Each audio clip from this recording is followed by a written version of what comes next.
Magbibigay lang po ako ng brief explanation about my MaxiCare Individual and Family Plan. So, itong plan na po ito is full HMO siya. Ang ibig sabihin is parang complete package na siya kasi meron siyang kasamang laboratories, check-up, and for hospitalization for emergency cases. Pwede scheduled na pagka-hospital, pwedeng magpa-laboratories either sa primary care center o kaya sa mga accredited clinics ni MaxiCare kasi aside from hospital is meron ding accredited clinic.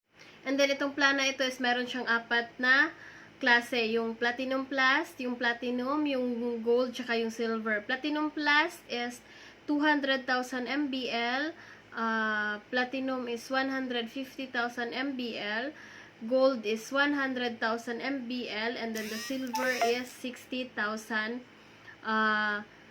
MBL. So, MBL means maximum benefit limit per illness per year. So, bawat isang sakit or bawat accident or sakit is meron siyang katumbas na amount, which is nagdidepende kung ano yung plan na kukunin mo. So, halimbawa, yung kaya lang talaga sa budget is yung 60,000 MPL. So, ibig sabihin, each of your illness is meron siyang 6,000. So, kahit ilang beses kang ma-hospital, within 1 year, is isa-isa talaga siya ng coverage, 60,000 each.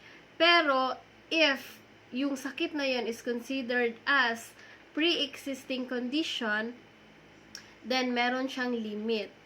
For Platinum Plus, 20,000. For Platinum, 15,000. For Gold, 10,000. And for Silver is 5,000.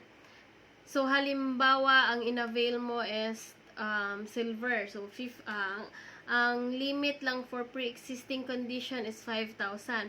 So, ang pre-existing condition is meron siyang dalawang klase. Yung dreaded condition tsaka non-dreaded condition.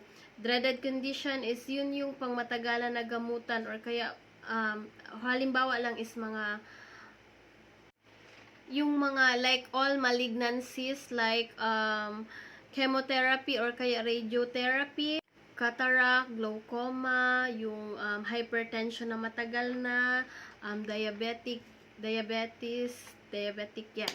Yan po is considered as dreaded condition. So, means, kahit ilang beses mong i-renew ang iyong plan, 1 year, 2 years, 3 years, is hindi na talaga magbabago yung amount niya. So, yung limit niya is, halimbawa is, Silver is 5,000.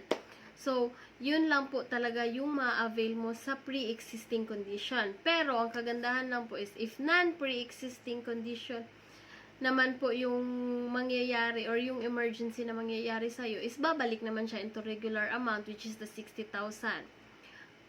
Or, kung Platinum Plus, 200,000. Kung Platinum, 150. So, depende talaga sa plan na i-avail mo. And then, ang isa is the non-dreaded condition. Non-dreaded condition is yun yung parang hindi siya pang matagalan na gamot. Like, mga benign cyst, mga, UTI, uncomplicated na mga hypertension, yun is considered as non-dreaded condition.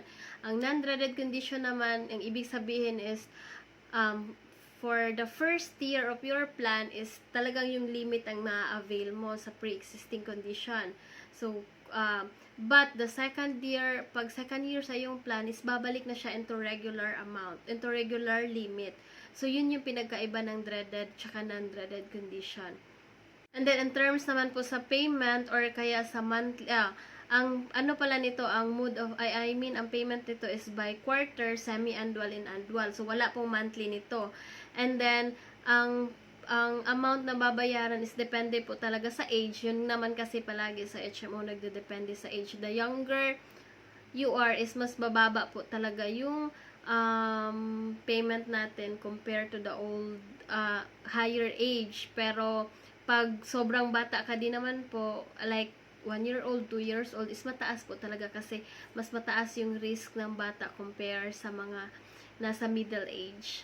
So for more discussion of my MaxiCare, you can message me naman po at my Facebook page, and then i-discuss ko po yung full coverage ng my MaxiCare individual and family plan. By the way, yung family plan is kino-consider din po natin doon yung hierarchy of enrollment. So kung gusto niyo pong maintindihan lalo kung ano ang mga inclusion ng family plan, then you can message me naman po. Thank you!